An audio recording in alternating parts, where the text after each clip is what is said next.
You're listening to City of Muses on Paris Underground Radio. Hello, and welcome to City of Muses, a brand new podcast on the Paris Underground Radio Podcast Network.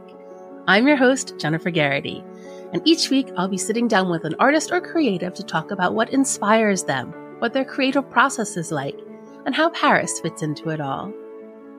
Welcome to the Season 1 finale of City of Muses. My finale guest is tattoo artist extraordinaire Sunny Buick. Sunny fell in love with tattoo artistry when she was 15 years old. In fact, that's what brought her to Paris 20 years ago. Sunny's style is bright, vibrant, daring, creative, and feminist, and has spread to drawing, painting, sculpture, and performance art. In our conversation, Sunny shares how her art has evolved, what images most inspire her, and why she finds tattoos so romantic. Hello, Sunny. Thank you so much for joining me today. Thanks for having me on. It's a pleasure. I'm very, very excited to talk to you. Can you start by telling us a little bit about who you are and what you do? Yes, my name is Sunny Buick, and I live in Paris, France. And this May, I celebrated 20 years living in France. So I ended up in France because I took French in high school and was so frustrated about how beautiful the language was and how I wasn't learning it in this class with a teacher that had a terrible accent. That the bucket list started there. Like someday I'm going to go move to France just so I can learn how to speak French. And let's see, I'm an artist, which actually permitted me to pick up everything and leave. I also have a very, very small family, which I'm not very close to. When I moved here, I had my mother, my uncle, and a half sister. And nothing like family ties were not keeping me in America. And I'd just gotten through a divorce, and I was living in a roommate situation that was like starting to deteriorate. I couldn't find a boyfriend. My work situation wasn't going anywhere either. And it just was like I'd done everything I wanted to do. I organized this huge art show. I spent a whole year doing it. Meanwhile, I lost my job, found a new one, and didn't feel like really connected to the new one. And once I'd finished that art show, I was like, you know what? I'm going to move to France because nothing's keeping me here. Actually, it was my first trip to France that made me I just left my heart. I think already, I was talking about not having anything that was really grounding me in San Francisco, where I was coming from. But also, I went home and I looked around me and I was like, there's nothing really keeping me here. There's no big project that I want to do. I want to move to France. Now that's my new project. Let's see. I was making my living as a tattoo artist. And I was also on the side participating in a lot of underground art shows. And it was a California art movement that's known as Lowbrow. And if you don't know what Lowbrow is, it's think custom cars, tattoos, skateboard graphics, surfboard graphics, cartoons, like all this popular art that kind of started in the early 20th century, mid 20th century. And then it became a huge art movement starting in the early 90s. And so I was participating on that. So I was painting on one side and then tattooing on another. And that's where I started. So when you came to Paris, the time between you came here the first time and the time when you moved here, how long was that? Less than 2 years, about a year and a half. Okay. But I thought it was going to take, I gave myself 5 years. I'm I'm going to have to save up a lot of money. I'm going to have to figure out the visa situation. And it just seemed really, really huge. And I was so impatient, so unhappy, just having to be patient. And this lowbrow art form that seems prevalent in a place like California, how did the French react to it when you brought it here? Well, the French have good taste in everything. And already a lot of people who had that lifestyle and that culture, I immediately, my first visit, got connected with a record store where they had the same kind of taste in music, and they were organizing art shows. They recommended me a tattoo artist to go visit. And I met some other people that were doing that kind of artwork, which I got really enthusiastic about. I thought maybe I could write articles about what I was discovering in Europe for a magazine that I wrote articles for in California. The French are, it's also like this movement never really was accepted by the official art world. It was kind of like at that period, it was considered illustration. It was considered kitsch. It was considered not important. And today, almost 25 years later, it's like seeping into contemporary art world. Either people are hijacking what we were doing, or a lot of things have changed about the contemporary art world. Like you see more illustrative, figurative work, and you see more narrative work and illustration, like in painting. Like it's totally, and it still hasn't been really recognized. Maybe, I don't know how long time has to pass before it like people get excited about it, but maybe maybe a 30-year mark.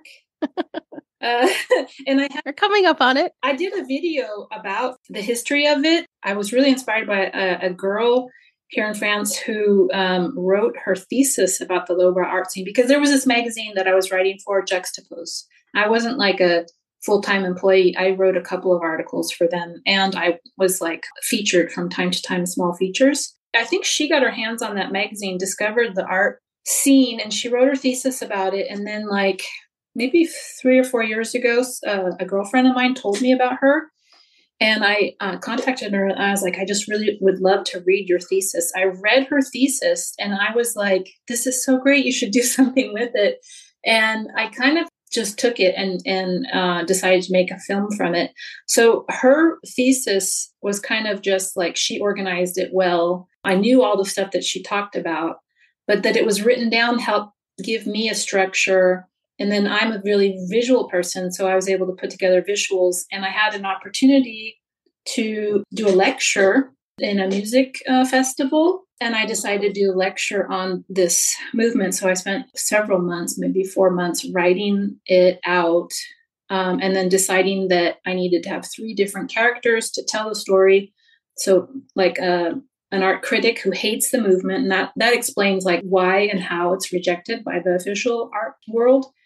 And then I played a kind of a beatnik character who says, I am one of the artists who participated in this scene, and I'm going to defend these artists. And so she goes back in history and shows like the roots of this movement, but also other avant-garde movements that were rejected and that people like insulted and had names that were kind of insulting too. Like Lowbrow is kind of an insulting name. And then there's the last person is a kind of a guru.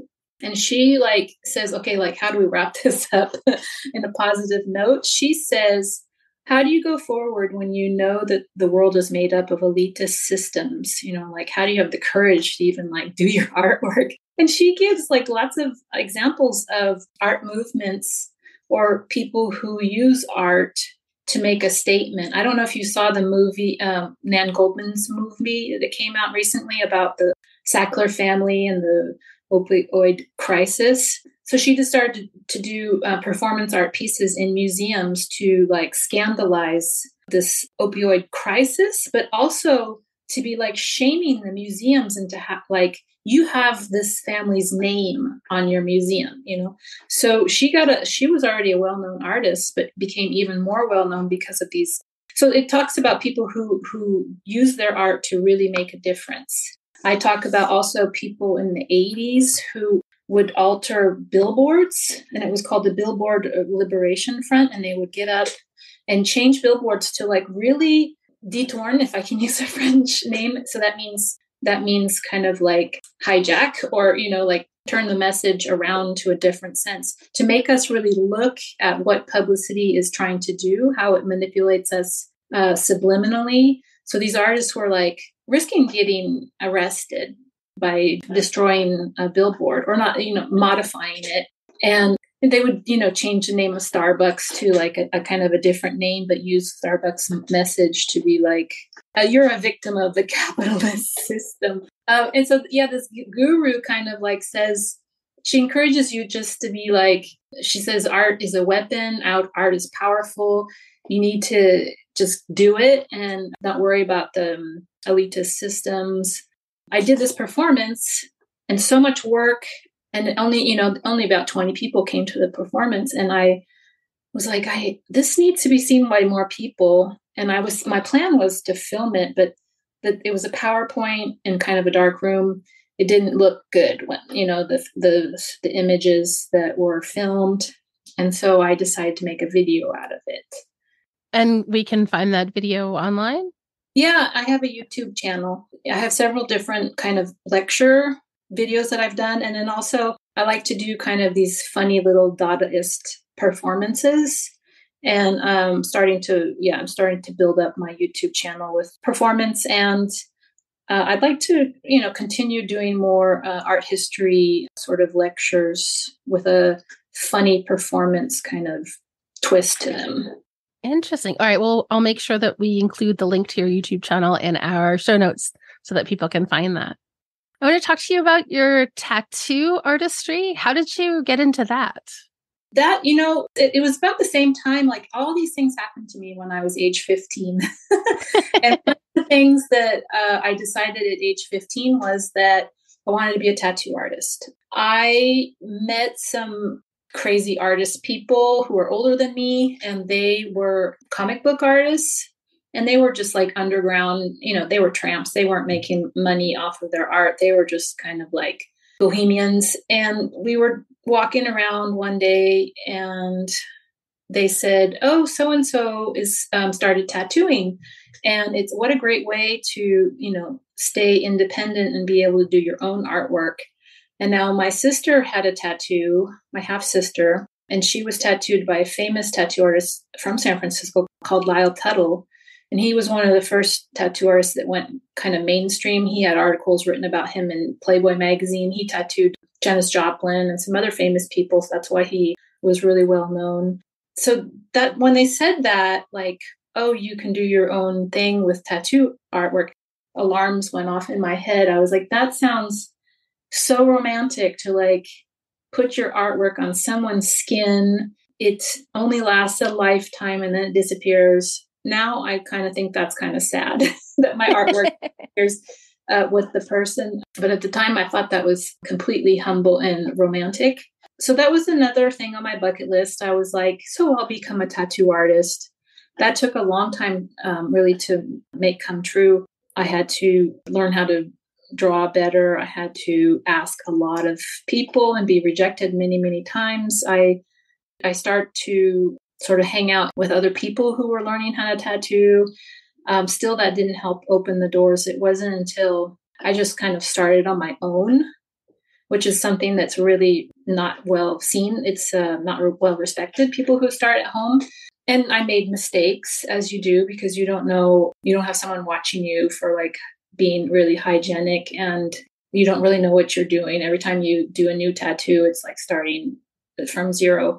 But once I started on my own, and then I made a goal of myself that I'm going to do one sheet of designs called a flash sheet. And there's maybe like 10 designs on one sheet. Usually do like a theme or like 10 images that look good together. I said, I'm going to do one a month for a year. And sort of, I think at the end of that year, I went and, a little bit before that, I asked again somebody and they rejected me flat out. And then I saw them again and I knew that they had just fired one of their artists. So I asked again and I got in the door. And I had showed him what I was doing. I showed him pictures and stuff. And I guess he figured, well, if she's going to be doing it clandestinely, and not well, and maybe like risking, infection of someone, then I should take her on just to be safe. Or, that was my way to do it, was kind of like in my film, like these gatekeepers, which is the elitist art system. Sometimes you just have to just find a way around the gate because it's really, really hard. You knock and knock and knock and it doesn't seem to work. You have to have someone guide you through, or you have to learn how to climb the wall or go around the wall or dig under the wall. Are you a book lover who's always looking for the next best book? Or an avid reader who'd love the chance to ask their favorite author a question? Well, then you might like my other podcast, Storytime in Paris, where I interview writers with a French connection, with questions that come from you, the author's fans and followers. Then, the authors treat us to a reading from their books. Listen now to Storytime in Paris on parisundergroundradio.com or wherever you listen to podcasts. We'll be right back with City of Muses after a word from our sponsors. And now, back to City of Muses on Paris Underground Radio. And was it as romantic as you expected it to be when you actually started tattooing on people's bodies? I loved it. Yeah. And it, it was one reason why I was able to come to France. Lately, I've been kind of disappointed by it and maybe a little tired of it, but it's very, very complicated because I do love and I appreciate so much what I've gotten out of tattooing, and to say that I'm tired of it and not happy with it is almost like a disrespectful. It's not being grateful at all, but so what happened is people my age, tattooers my age, are starting to see a real decline in their business because there's a whole new generation of tattoo artists. And also what people want today is not really artistry. A lot of people are getting small tattoos that don't require very much drawing skills. Maybe the younger people are offering tattoos cheaper. I don't know, but I remember when I started tattooing that all the older tattooers were very grumpy and being, you arts, God damn it, you're taking my work. And now that I'm their age, I feel like I'm saying the same thing. It's a phenomenon. People just want to get tattooed by the young upstart. And so they forget about their elders. And at the moment, I feel more inspired by doing performances, doing conferences, doing sculpture, getting really into my painting. The last few years, I've been selling more paintings than doing tattoos. That's bringing me a lot of inspiration and joy. I don't feel like I was evolving, like getting really excited about new evolution in my tattoo career. And also, I just kind of look at the situation and I say, maybe this is a kind of a sign that it's time for me to look to do something else. It was great to come to France and bring authentic American old school tattooing to France. There really wasn't anyone doing that sort of thing when I came here. So I was really able to make a name for myself. I was successful for many years. And it's very sad almost to feel abandoned or rejected, or like sad that people aren't knocking down my door anymore. But those are some emotions that I go through. And on the other hand, I choose to see it more positive. Like, this is time for, what is it? I don't know if there's a saying about that when the going gets tough, the creative, get creative or something like that. When things aren't working for you, that's when your creativity you can really use your creativity to see if there are other solutions. And for me, people tell me, oh, it's because you're not marketing yourself right or whatever. And I'm like, I don't think so. I pretty much think that it's an age thing and that it's time to look at other possibilities. And I believe that when the time is right, a door will open. It always has for me. Even when I got the first job tattooing, if I had gotten a job any earlier, would have been too soon. I really feel like it was meant to be, and it was perfect timing. And I could list off 10 other things. Even moving to France, it was like in perfect timing. I shouldn't have been so impatient because it happened a lot faster than 5 years. And so I'm really holding on to the hope right now that next year there will be a door that opens. Like I'm working on wrapping up my studio, and it's the end of February when I close it. And I'm pretty sure that a door will open, soon after, maybe right before. And I'm getting ready for that. And I'm also like knocking on doors, doing everything I could possibly can to kind of nudge things in the right direction. Nothing I'm doing for the last year and a half feels like it's nudged things in the right direction. I just try to enjoy myself in my studio. Like I have so much more extra time because I'm not tattooing. And I've really been doing like crazy new things that I never thought I was able to do. So I'm looking at it. I think I'm going to look back on this period and be like really nostalgic about how happy I was. Miserable, but like happy too. Yeah. So it's such a mixed bag, Well, it sounds like maybe you're in a period of gestation now, and then the actual birth and growth of the next phase of your life is coming. And so there's always this sense of wanting to rush something along when you're in this like Genesis phase. And then I understand also that feeling afterwards of nostalgia and wishing you could just kind of cocoon again. I think sometimes the pain pushes you to growth. So when I am at a period where I feel that coming on again, I remind myself that it's always like that before a big growth period or an evolution. I was watching some of the videos that you have on your Instagram, and you do so much art in so many different kinds of mediums. Do you find that you express yourself differently in different mediums? I hope that they all look kind of as the same artist does them.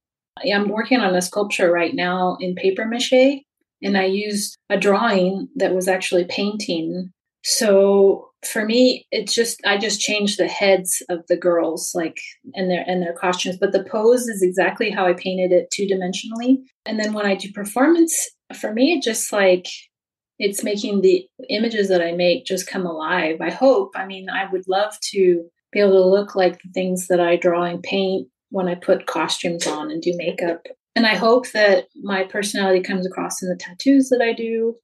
And what else? When I talk about art history and stuff, I'm hoping that people will kind of like automatically put me in that canon. I wrote an article on my blog about tattoo artists that I admire who do stuff other than tattooing, who are multimedia artists, who are doing performance, who are making sculptures, who are doing ceramics. And I was hoping by writing that article that people could imagine what I'm trying to imagine for my future. So like, I have a kind of an idea what I like to do. I have many ideas. But in order to get that across to other people, I'm trying to think of many different ways how I can show people that I'm in an evolution and to get excited about following me on that journey.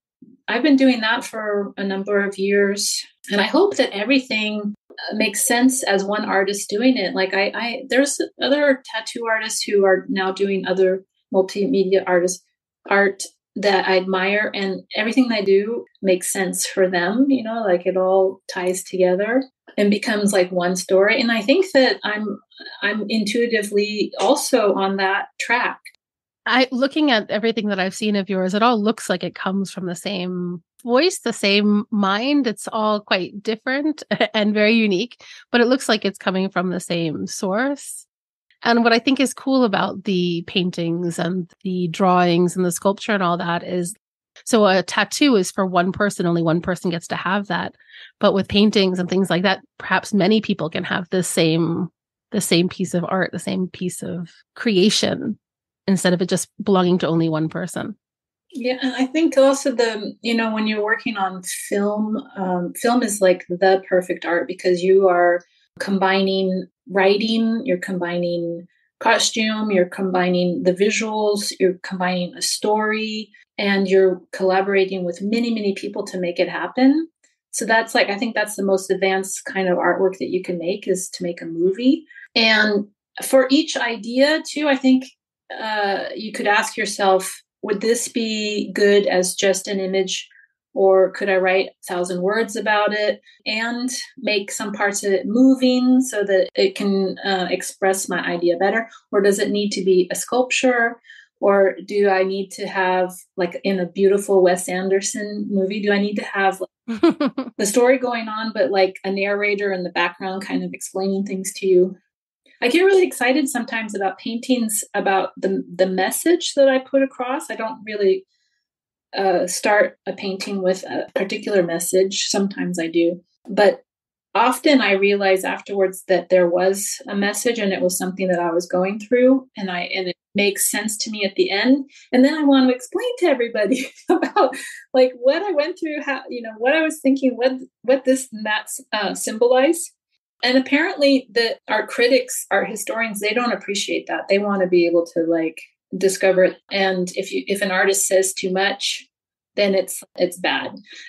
But I can't help myself. Sometimes I really, really feel like and so that's what doing a video is better because it's not spoon feeding someone. They can still read it on different levels, but it's a little bit richer when it's combining images and writing and moving parts.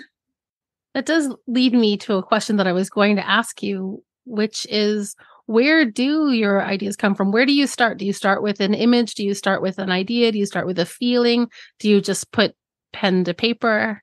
How do you start a new project? All that. Sometimes I'm wildly inspired by images from the past, and that makes me do sketches that lead to something later on. Sometimes, well, more recently, I decided that instead of just being an illustration, so an illustration would be an image that sort of tells a story and solves visual problems through visuals. I just decided that was kind of too much like whipped cream. It was like not enough substance. And after like watching all these, researching all these artists who wanted to change the world through their art, I was like, I really want to punch people in the face with a painting. I was angry. It was a lot of stuff that was going on with the Black Lives Matter and the patriarchy, and just being like living in this world as a woman, feeling that I'm second place and not being able to have the same value as a male artist. So I did a painting that kind of expressed that. I was reading also Angela Carter, Nights at the Circus, and there was this image where one of the characters starts dancing with tigers, and she actually was a singer, and she hypnotized the tigers with her voice, and then she overcame her fear and started learning to waltz with the tigers. And I was like, I need to see that. I need to see that. So I was drawing women dancing with tigers. I was trying to convince everyone to get them tattooed. And then I had an opportunity to do an art show, and I was a part of an art collective that was very feminist. And I had been expressing that to them. I want to do a painting that punched people in the face. And then we had a show coming up that year. The theme was going to be Patriarchy is Burning.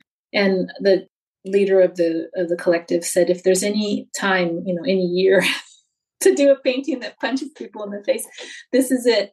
So I showed her a couple of drawings that I'd done, and she was like, no, it's the one dancing with the tigers. So yeah, I spent 9 months doing a humongous painting for that show. And it was one of the few times where I really had an idea, a message. So it was in a ballroom, and these women were dancing with tigers. So there's like a tension between who's the predator and who's the prey. And the title is Learning to Dance with the Man-Eaters. And women are sometimes referred to as man-eaters. Then also the wild, disobedient Eve is sort of seen as like kind of a feral, cat-like person, so there's those kind of like stories or images going on. The women are wearing red leotards, and all their feet, their high heels are kind of part of the leotard, but they're black. And at the time I was reading some Jungian theories, and it says that you go through, I don't remember the term, but there's a death before transformation or evolution. And so their hands and their feet were turning black. And I was like, oh, these women are starting to die slowly because they're going to transform. And like part of that transformation was like learning from the tiger. And the tiger for me also represents something that's dangerous, but tattooed, like scars, like the stripes could be tattoos or they could be scars, because there's no reason why a tiger should look like that. It's not camouflage. It's not helping them. They stand out a lot, So why do they look like that? And for me, it's so silly that they are marked like that, but so beautiful too. And visually it's very exciting to me. The images of the tiger, or hybrids, like a woman with butterfly wings, or a woman's head on a bird body. And hybrids for me are like pointing towards like what we can learn from other species in order to make our next evolution. If you're enjoying this podcast, you may enjoy our sister podcast, Molly on a Trip, Music Around Paris, which is brand new to the Paris Underground Radio Podcast Network. Molly sits down with local French artists or touring musicians from all over the world to talk about what's going on in their careers and what inspires them. Get insights into what these musicians love most about Paris. Check out Molly on a Trip, Music Around Paris now, available wherever you listen to podcasts. We'll be right back with City of Muses after a word from our sponsors. And now, back to City of Muses on Paris Underground Radio. And what about the color palette that you use? You use these really bright, vivid, electric colors. What draws you to those? Well, I never learned how to tone them down. I just use pure color. I have no idea, but there's a movement called Fauvism, and they also were like, I guess, I don't know if they were rebelling against academic painting, but they were using pure colors. And I never really was educated officially, artistically, so I never learned that, you need to to make things look realistic, you need to tone down the colors and add white and make a lot of gray and, do an underpainting of monochrome and then do, washes of light colors and then end up with something that's more realistic looking. I just take the color right out of the tube and I use it. And and I think also I'm drawn to very colorful things. It's probably the child in me who likes candy colors and circus type colors, things that grab the attention really fast. Yeah, I love that. So where can people find you if they want to keep up to date with what you're doing? It would be really great if they check out my website. It's www.sunnybuick.com. And if you really want to stay contacted, there's a sign-up sheet and you can be on a mailing list. And you can follow me on YouTube. I am not posting every day or every month. It's very rare. It takes a lot of time to put together a video. So from time to time, there might be something new on YouTube. I have an Instagram page, and lately I haven't been doing that much because I feel with the algorithm, it's just so frustrating to make content and not get reactions and not be able to grow your audience. They're making it impossible for you to evolve on that application. I think people are getting tired of it. I am on it a lot less. Things are not interesting to me at all over there. There's an ad every 2 images. What they're guiding me to see is in all the people that I'm following over 1,000 people. It's it's not interesting. It's not interesting to me at all. So I get bored after 5 minutes and I get off. So it hasn't given me a lot of, I have spurts of inspiration where I feel like sharing a lot on Instagram, but then I never get enough feedback that people are enjoying it. So it doesn't motivate me a whole lot, but it is one of the things that you have to use, and it's connected to, you can also see me on Facebook, but it's the same content that's on Instagram. I have a web shop also on my website directly. And, contact me. I'm not going to bite you. All that is very complicated, but that's the life we're living today on social media. Yeah, I share your frustration. It doesn't seem like there's a fun platform at the moment to interact with, but maybe it's coming. Who knows? But I'll include links to everything that you've mentioned so that people can get to you really, really easily. Thank you so much, Sunny. Thank you so much for taking the time to speak with me today. Thank you so much, Jennifer. Thank you for joining me for Season 1 of City of Muses. I have loved chatting with such a wide variety of artists and creatives this season. In fact, I have loved it so much that I'll be back again in the fall with a whole new season. While I'm away, please take a moment to rate and review this show. It sounds silly, but it really helps. Share these episodes with friends, and if you have suggestions for next season guests, please feel free to email them to me at hello@parisundergroundradio.com. My name is Jennifer Geraghty, and you can find me on all socials at Jennyphoria. That's JennyPhoria. Have a wonderful break, and I'll see you soon. City of Muses was produced by Jennifer Geraghty for Paris Underground Radio.